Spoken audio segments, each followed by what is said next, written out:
Hi, everybody. Dana Litwin here again with more Priceless Advice. And I am very, very delighted to have, for the first time on the show, but longtime friends and colleagues, Niila Hebert, Executive Director of MAVA, the Minnesota Alliance for Volunteer Advancement.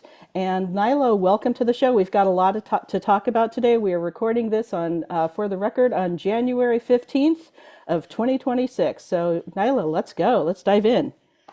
I'm pleased as punch to be here with you today. There's so much going on in the world, in our own communities, right, in our lives.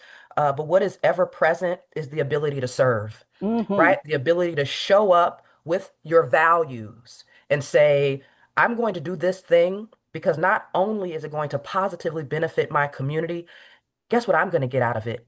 I'm going to be well connected. I might meet a friend, right? My health determinants are just better, right?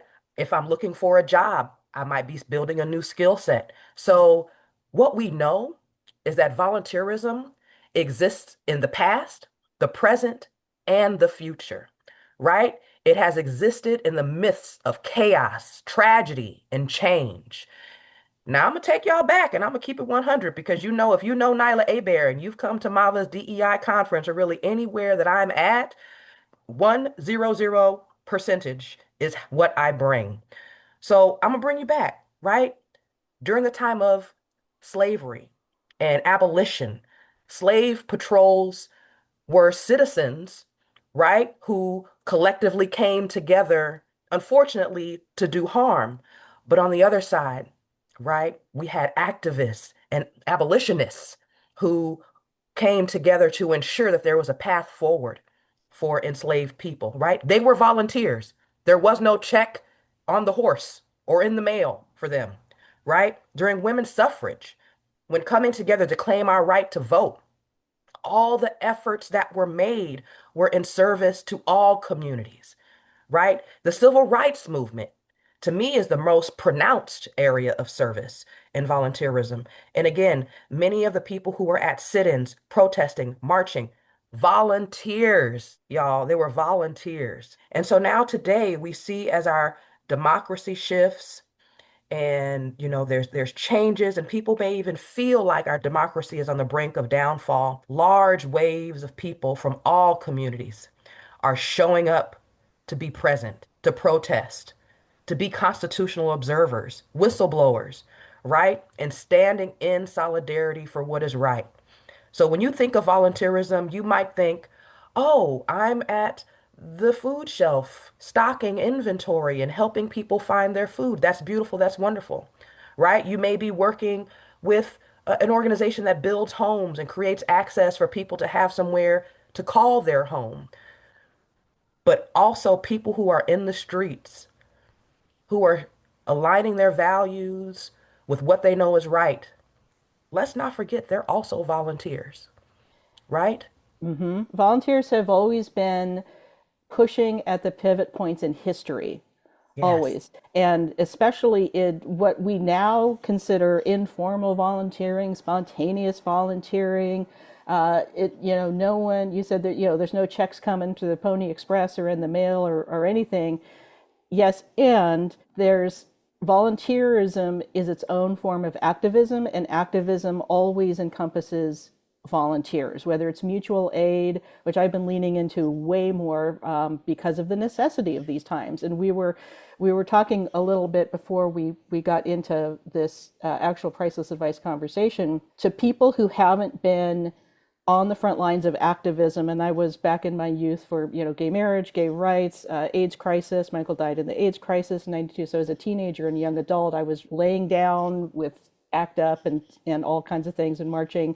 It's too easy to forget that just neighbors stepping up to help neighbors, which is what we're seeing in Minneapolis, St. Paul. It's what we're seeing in Portland and many cities across America where state violence is trying to suppress and repress natural human, rights to life, liberty, and the pursuit of happiness. Let Right. people live their lives. To many people who haven't been in this for a while, it can feel like we've shifted into like the fey realm of tricksters and and Yes. evil or to corruption. But this has been a very predictable path Yes, that has been in motion purposefully by people in power for decades. And no matter where it is in the process, volunteerism is absolutely essential to democracy, especially when we're in such a delicate historical time of, and thank you for that wonderful historical context of, this is the time more than ever where, whether you're with an organization or not, whether your hours are getting counted in a volunteer management software system or not, that's right. this is just stepping up. You're stepping up for yourself, your community, and your neighbors. We've had incidents in California for sure, and I've worked with colleagues here, and even during wildfires and recovery from that, mutual aid really steps up. As someone who's the executive director of very well known, very well respected regional, with a national reputation, organization as MAVA, that is about formal volunteering and data driven, human centered results. How are you? How are you and MAVA staff and your own core volunteers? How are you dealing with the day to day stress and trauma of being in the vicinity and being witness and sometimes being a part of this ICE violence, this state violence against that's very racialized against specific communities? That is such a great question that I wrestle with every day Mm-hmm. because we know nothing is business as usual, right? Right. This is not normal. These are Yeah. not normal times, right? And so I think what we learn is it takes really not normal actions, Right. right? So we could be centered on, you know, we need to have a capitalistic mindset, right? We need to make money. We need to have more events out there, right? But my focus has not been on what MAVA needs, but what does our community need, right? In this moment, our community needs to be educated. Our community needs to be connected. And so my team and I, we've really leaned into how do we partner with other organizations who are offering constitutional observer training for free? How do we lean into organizations that are experts in the areas of, if ICE comes to your home or if someone who is fleeing ICE comes to your home, how do you support them? How do you lean into being that neighbor, that community member that you purport to say that you are, right? When you're on social media and you're talking about being an ally, an accomplice, an advocate, right? How can we empower you to actually be that? And so we've shifted really how we think about our programming, right? There are things that are tried and true to MAVA that we will continue to offer so that our local and right regional, national volunteer engagement professionals know that there's a space where they can come and continue to learn. But we're also really centering on if you're going to be out here in these streets, if you're going to be out here really with good intentions, how do we set you up with not just having good intentions, but having a good impact? And so that, that has led to the development of a DEI certification series, right? So we're not just piecemealing DEI information to you. No, come learn alongside us. So when you're either mobilizing volunteers or you're out there as an individual, you will have the toolkit. You will be equipped, right? So that you can not only support community in this moment, but be the architect of the future we all want to see for our community. And so these are small ways that I think MAVA can lean in and pivot and say, yeah, we focused on volunteer management. If you still need those trainings, we will provide them. But what we really want to provide you is with the long game. How do you feel prepared? How do you feel, informed enough to actually be that ally, that accomplice, that advocate? And so it's right. It's an ever-changing landscape, right? So every day there's a new idea of what we could do. And right now we're leaning into. There's a gentleman who lives in our city who is a doctor, and he talked about how not only for himself, but in our community, right? The emotional health that Mm-hmm. is deteriorating, right? So it doesn't have to be political. MAVA is not a political entity, but we care for people, we care for humans. And so, how do we make a space where people can acknowledge the trauma in their body, Acknowledge that, yes, you still probably need to go to that meeting or, go to that recruitment event. But how do you also recognize the trauma in your body that you're experiencing that no one's talking about? Yeah. Right? So this may feel a little nuanced to who Mava has always been, but being relevant means to evolve. And that's what we're about. And there's that meme that goes around of, people worry about the future, but they don't realize that past actions and current actions create the future. That's right. Like it's not some fixed.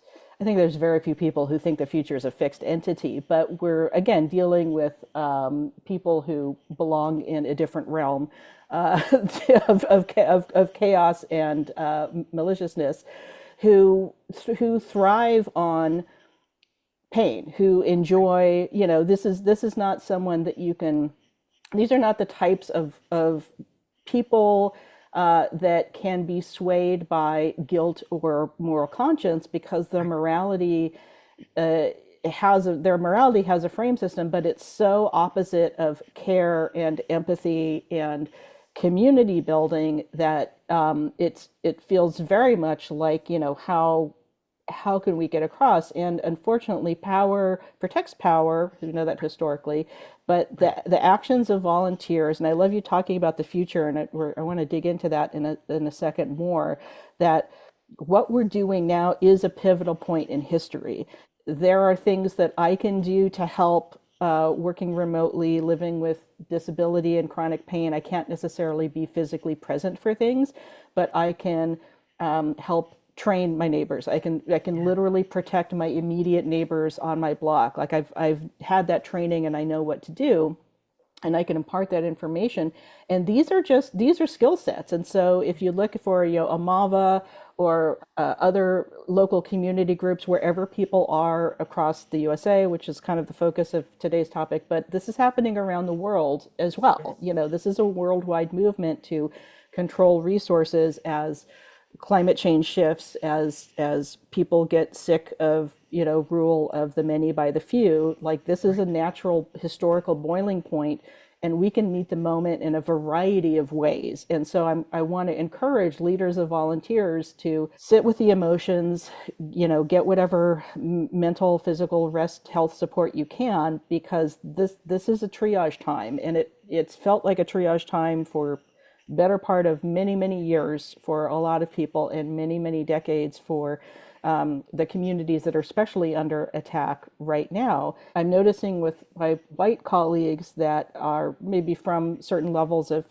privileged backgrounds, or they haven't, their focus hasn't been as much as activism and grassroots things as others in their career. There's this genuine sense of shock of how could they? Mm.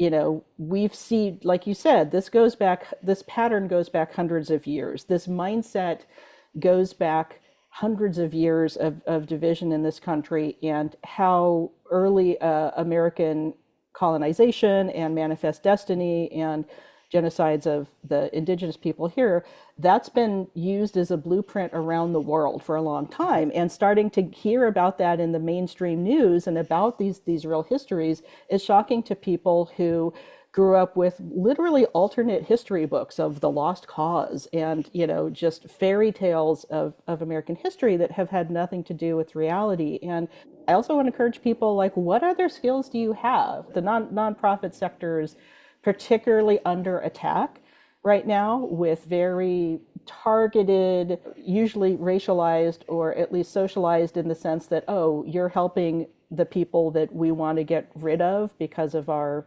white nationalism and racism and this fake history of the lost cause, and all of these other kinds of traumas that America has put itself through and gone through unprocessed in people, to not understand where they're from and what's happening of such importance now. How can we sit with this trauma and be humble with it, be kind with it, have empathy, and also seek support when we need to? Like, what has been your support system in specifically the last couple of weeks? Because off-duty ICE agents killed Black Man Keith a little while before Renee Good was killed. And how have you or MAVA staff or just friends and family what feeds you to keep doing this work, including my personal favorite, cry in the car for 10 minutes. Yes, absolutely. Have a Or good on just lay cry. on the floor. Lay on the Yeah. floor, cuddle an animal, cuddle a pet, cry in the car. Yeah. Yes. Yes. For me, it's really been reading Okay. because it allows me a space to disconnect, right? I think we all need that sometimes. That yes, we want to be present, ever present in knowing what's happening in our community and how we can help and what we can do and who we can call, right? But we also have to realize again what that's doing to our body. We actually do need to take radical rest, Yes. right? We need to lean into being radical socially, but we also need to lean into radical self-care. And for my self-care, it's tapping into stories and lives and right just things that have been written by beautiful, I'm gonna say black authors. Listen, Mm-hmm. the rest of y'all Mm-hmm. authors, y'all out here being great. I love that for Mm-hmm. you. But my book roster is of people that I want to celebrate, that I can relate to, that I want to champion, that stories are meaningful to my lived experience. And that really helps me to be grounded in knowing that yes, this is not just a moment, right? This is a marathon. However, right, I can still try to find sparks of hope. I can still find sparks of joy. And reading does that for me. Also, petting my dog, Venus. Venus the So, dog. Yes, yes, Venus Venus. the dog. Mm-hmm. Um, and then also, I've really leaned into prayer, Oh. right? Mm-hmm. Knowing that, as the prolific poet Tupac Shakur once said, Mm-hmm. right, I may not change the world, but I will spark the mind of the person who will.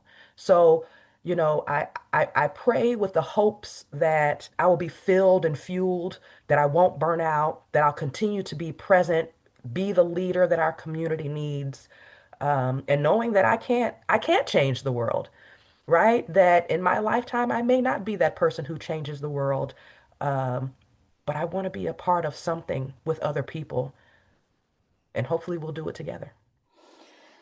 100%, 100 committed to that idea, and that's a crucial thing that I think can get lost in, part of the point of these Fey realm chaos agents is the overwhelm, is a feeling of hopelessness, is to grind people down into survival mode so that they're more controllable. And that's kind of been always been as you talked about earlier, like there's that underpinning of, because we're a colonized country and based on capitalism, it's what can we use, abuse, exploit, extract for maximum profit for people in power, and how does power protect, where does it get to a point of protecting itself? I also want to remind people that Octavia Butler's Parable of the Sower isn't supposed to be nonfiction.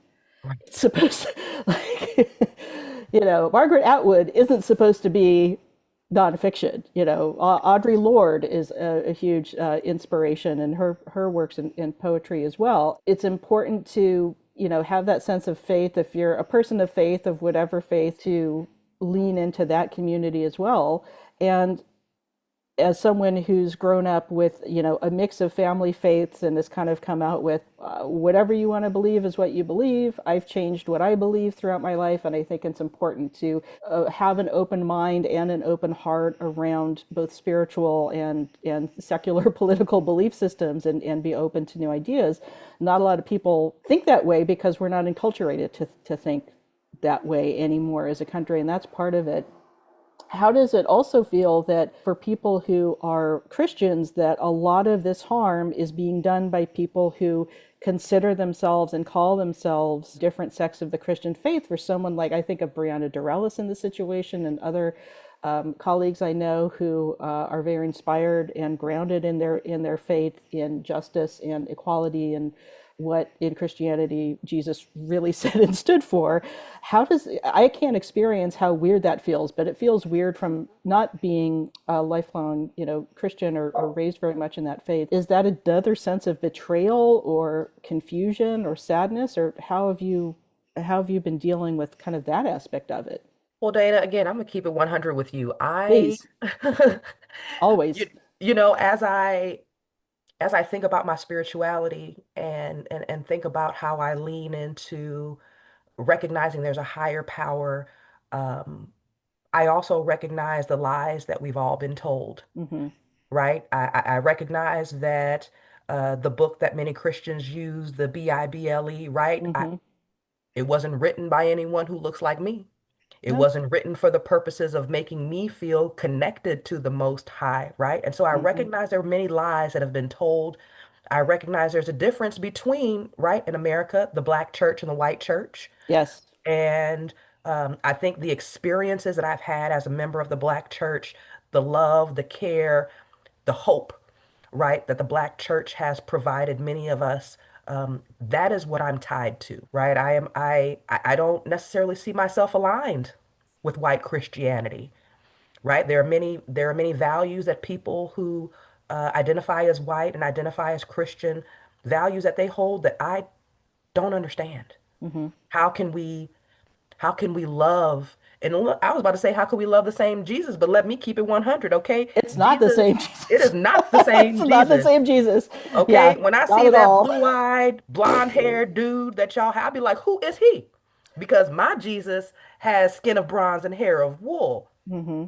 So, there's all of these kind of conflicting stories of an identity that we both say we belong to, but the truth is we don't belong to the same. And so when I honestly hear people who claim to be Christian but spew hate and don't practice love like I know uh, is what is paramount to what we like to call a part of the Christian faith, I don't associate that I am like them. Mm-hmm. And so it doesn't make me feel any type of way. It makes me sad that they've been lied to and that they drank the flavorless Kool-Aid. Yeah. So it's unfortunate, but I do hope, right, that just like I make an effort to try to understand under other perspectives, even when they just seem so far from being able to be understood, I hope that those people also take the time to say, I'm not always right. Yeah. Maybe there's some truth to what so many other people are saying, even though I wasn't raised that way, even though that's not what is being practiced in my current faith space. So the lies, how do we, my question is how do we as a collective society reach the truth? Yeah, reaching the truth and the loss of truth and nobody trusting anything is also part of, again, like this is a literally written out plan. It didn't just happen with Project 2025, 900-page document. The FBI was warned in the late 70s, early 80s that white nationalists and hate groups were specifically aiming to infiltrate law enforcement more because that, like you said, it started with slave patrols, and policing is not community policing. It's knocking heads and keeping things, protected for powerful interests. But even when there's movements to have community policing and different kinds of services involved, there has been a very, from their point of view, zealot agenda to get into these levers of powers in and hold on to power in whatever way possible. And that's said out loud by the people doing it. So again, for my white colleagues who maybe are like, "Oh, the mask is off. This is happening." It's like I'm not going to criticize them for having that reaction. I'm going to try to welcome them into Yes. these deeper conversations that, as a queer woman, I'm privileged to have been born, upper middle class with white skin in California and a relatively protected state in place that's relatively progressive and safe for me most of my life, not shied away from getting into riskier situations to be a meat shield and to stand in the front lines of things. And that's not for, oh, virtue signaling or things. It's like, no, no, no. I recognize that even if I can't physically be there in my current years, I can give money, I can give information, I can share information. And as a consultant, especially, I this week's last Tuesday tips, I was kind of calling out some colleagues in posts, not tagging anybody, but just kind of like, hey, white colleagues, we need to hear from you more than ever. I know everybody's tired, everyone's trying to get through their day. It's traumatizing There's new horrors every day. It's hard to keep up. Protect your mental health as much as you can. Yes, and there's always, this is the point of, I think, this whole conversation, there's always something you can do, and you don't have to do it in a way that hurts yourself. If you Right. feel like you can take some risks, take those risks. Now is the Yes. time. There's also the conversation to have with donors that we've been trying to have for the last year or so, and Vu Lee has been great at representing this, of like, this is not the time to sit on that pile of money. This is the time to open the taps, not just because of federal budget cuts that, for Corporation for Public Broadcasting, a number of my friends in broadcasting lost their jobs in that. A number of my scientific friends have lost their jobs. We all know a lot of our nonprofit colleagues and, federal workforce colleagues have lost their jobs.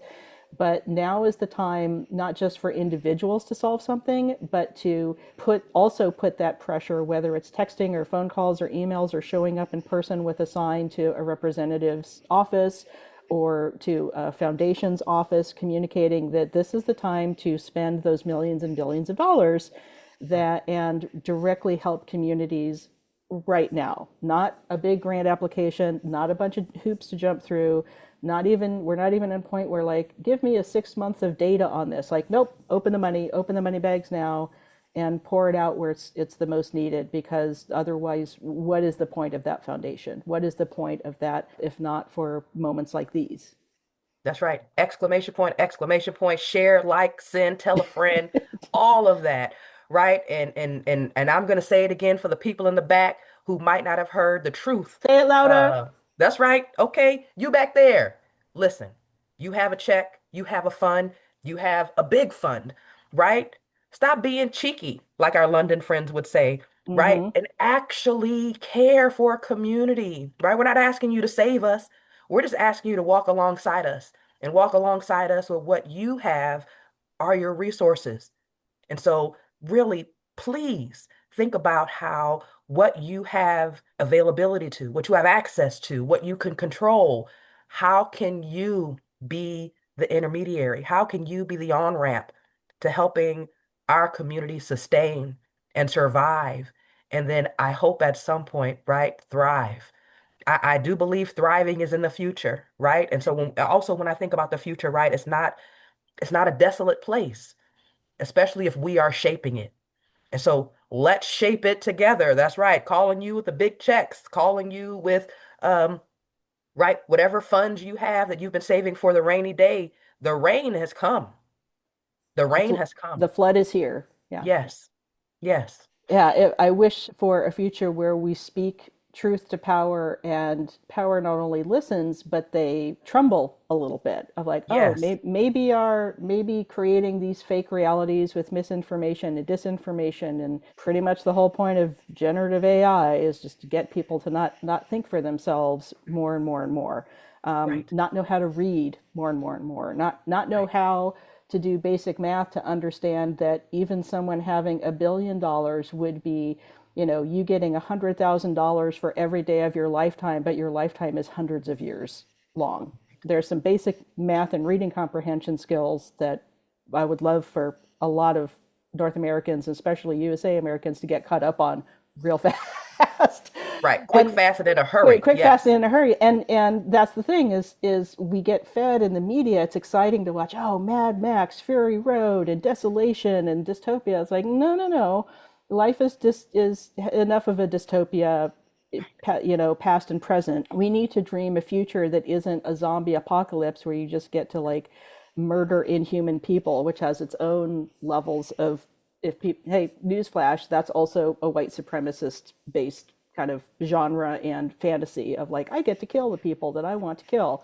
Mm-hmm. So take a little media literacy, a little critical thinking Yes. can go a long way. Yeah. And again, circling back to that main point of kindness, and kindness can be the very real examples we've had of someone, someone's a busy young couple with some kids, and they ordered some food, and now they're hiding their DoorDasher in their house from ICE, and understanding what your rights are, what they're supposed to be. It doesn't mean that they won't get crossed, but the more that you state them in the areas like private property, where you don't have to let anybody in that doesn't have a very, very specific judicial warrant with someone's name and address and list of charges on it. Just some simple, like you said, some simple reading, a one pager, putting up signs in multiple languages that people understand how they can protect themselves and each other when they're people with way more money than they can ever spend in a lifetime think that it's important to them to make others suffer for them to stay in power. And Right. that's what it boils down to. But if you understand that there's already visions and plans and organizations working towards an equitable future, sometimes they're little, intentional communities, sometimes they're larger organizations on sociocracy, and these things already exist. How can we shift our energy, whatever energy we have left at the end of the day, which isn't always a lot, but how can we shift towards supporting those visions and creating the things that when these institutions that are failing and gasping their last breaths fall, what's already been built out of community connection and positivity and empathy and kindness, that's just a better way of doing these things. Yes. And leaning Oh, into that idea instead of, it's easy to doom scroll, it clicks, it rubs our little brain chemicals the right way, it's designed to do that. But I want to challenge anybody watching this. Can you learn something new about the positive future, about what's already getting done, and how else you may step up to help your community in this time, like very specifically. I work for myself. So if I lose clients over what I'm saying, that's a client that I don't want to work with anyway. And that's a rare position. And I have, something of a platform, not the biggest, not an influencer, not millions of people, but I hope that these priceless advice conversations, especially this one right here, right now, and others that I'm having on the series throughout this year, that they give hope, that they give an idea that you're not just in this together, that this hyper individuality that we have in America or in Western culture does not serve the long term good of our species. It just doesn't. So really, the only survivable thing to do as a society or as a human species, having that sense of community connection, whatever you think about faith or spirituality or meditation or what you can do to calm your own anxious mind when there's so many things, especially online, competing for attention, rage bait, creating negative attention, only throwing things into, your feed that will cause a strong emotion that may or may not be true. That finding that truth, sticking to facts and truth is as important as sticking with each other for community. well, I so appreciate the words that you just said that, right, that you have this platform, you speak truth to power, you recognize that, right, some of the things that you might share or the people that you might have on your show may cause some people to get a little sweaty in their armpit. But what I hope is that the reverse, is that there are Hmm. people who recognize that these are words that need to be said, that these are spaces that they need to be a part of, that these are truths that if they haven't been privy to, right, it's a gift. Everything that you bring in Priceless Advice and Tuesday Tips is a gift. And so I hope that people receive it as such, right? Whether you agree, whether it's aligned with your values and morality, it is still a gift. And I do want to share one quote. Listen, I'm a longtime Girl Scout. What I Yes, what I love and I value is the recognition that the history of today is the work of tomorrow, and we are its makers, right? That is a quote from Juliet Gordon-Low that has always resonated with me because we shape the future. To your point, right? Some may feel like it's fixed. Maybe it's fixed in their favor. But the fact is that we all shape what comes next in the next 20, next 50, 100 years, right? So the actions you take today, where you serve and show up, how you spend your time and resources, who you spend your time with, and how you spend your time with them, that all informs the next chapters of your life and of the next generation's life, right? So I encourage you to ask yourself the question, whether you have children or not, right? What do you want 3030 to look like, right? We all keep talking about what are the goals for 2030? Survive, live. Those are mine, right? Yeah. But for 30/30, what's the legacy you want to leave? And for me, it's for people to always see my heart in the work that I do. And I hope that that is the leader that I am and the leader that people, the reflection of my leadership that people see. And, right, I've also been thoughtful of, right, being so unapologetic, being so boldly Black, right? Knowing that the predominant audience that MAVA serves doesn't always look like me. But what I've experienced is people who have championed my approach, who say, you're the leader we've been waiting on. This is the way that we have hoped the organization would go, right? So maybe there are people that I'm not hearing from that feel differently, but I just, I want to give a loud and resounding thank you to our community because I think that we are people who are always learning, right? We're constant learners and we're constant receivers. I am hopeful, right? Again, find those sparks of hope, find those sparks of joy. They still exist. Like I shared at MAVA's June conference, in the midst of rain, there's still sunshine. You know, you can have both. And so I just encourage people to continue to find their sunshine. I am so honored and excited to have this conversation with you today, Niila Hebert of MAVA fame and fortune. Because yeah, we all know this is a get rich quick scheme. Being a leader of volunteers, we're all just like rolling in it right now. Thank you so much. This has been a really fantastic conversation, a necessary conversation. I see you as that leader, and I always have, even before you were officially executive director of MAVA. And the work that your organization does is and continues to be hugely important, especially not complying in advance, and that's something that I'll add to the rest of the great conversation that we've had today.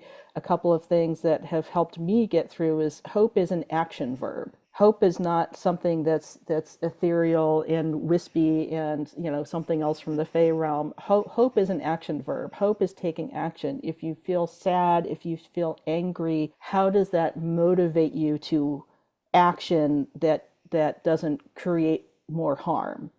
There's sometimes that tendency of like, I would really like to slap that person in the face. I would like to knock that hat off their full head. I would like to put a pie in their face, which we used to do back in the day. Pies are very effective.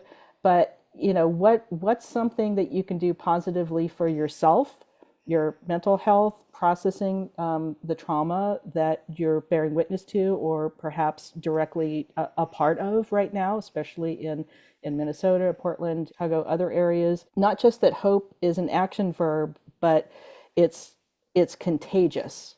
Yes. I think hope is contagious in the best possible way. I post things not because I think I'm going to change their minds, but this is perhaps information that somebody, again, who looks more like me, doesn't even hasn't even heard of before. Right. Can we get to an open mind? Can we get to someone who's struggling with, what do I do? I'm overwhelmed. I don't know what next step to take. Take a rest when you need to. And I'm a musician, and I've used this metaphor before, that when you're singing in a choir, you take breaths at different times Mm. so that the song can continue. So if Mhm. you're tired of holding your note and you've been doing it for a while, take a breath, tap someone on the shoulder, like, I'm going to step back and have a rest for a second. You're allowed to take breaths and then keep singing. And everybody else will stagger their breaths. The song goes on and continues to inspire. And you go on and continue to inspire me. And I hope that we can see each other in person and have a good, long, warm hug sometime in this year at one conference or another. But thank you, Niila, for being on the show. And this is the priceless advice that everybody needs to hear. And I appreciate that you got such complex topics and ideas into some shorter Tuesday tips for folks as well. So thank you for the work that you continue to do. And of course, if somehow people don't know who you are, and they should, all of your LinkedIn and other contact information will be down below. Is there anything else coming up with MAVA that you want to talk about or encourage people to to sign up for or investigate or join in on the work? Yes, yes, yes. Thank you so much. And first, I just have to say thank you. My cup is so full, it is running over. Not to quote scripture, but I'm so grateful for you. So I mentioned it earlier, but it's highly recommended. It's a new certification series at MAVA. You receive a DEI certification. It's legit, y'all. But it's an opportunity for you to learn about the history of help, right? What are the foundations on which help was built? Service, philanthropy, volunteerism. We know it wasn't built with everyone in mind, but what we can do is shape it so that everyone is in mind. But the History of Help is a powerful series where you get to dive into the history of not just America, but service around the world and how it's been rooted in white saviorism and paternalism, but recognizing, right, the savior doesn't exist, but the service still can. So, would encourage you. That starts on February 5th for Black History Month. So, if you want to celebrate and learn at the same time, join us at MAVA for the History of Help DEI certification series. It's a fantastic series. I highly recommend everybody check it out and get in touch with us. Tell us in the comments what do you think of this? How has it inspired you? Has it caused you to squirm and sweat a little bit? I actually enjoy that, giving that effect to people, because it means that something's landing, it's getting through. Something has landed and it's taking root, and I love planting those seeds of new ideas, especially that open our minds and our hearts to more kindness and more empathy and community care. So thank you again, Niila. More about MAVA very, very soon, and the 2026 conference coming up, and I'll make sure to not just update the information underneath these video descriptions, but co-promote those as they come up, as well as the DEI workshop series. So thank you again, and I'm so glad that you're here in this moment, and I'm ready to support you in whatever way I possibly can and help do this good work together. My immense gratitude to you. You're a treat and a treasure, y'all. If y'all don't know, if you have not had the chance, a treat and a treasure. But again, so grateful. Thank you so much. Thank you.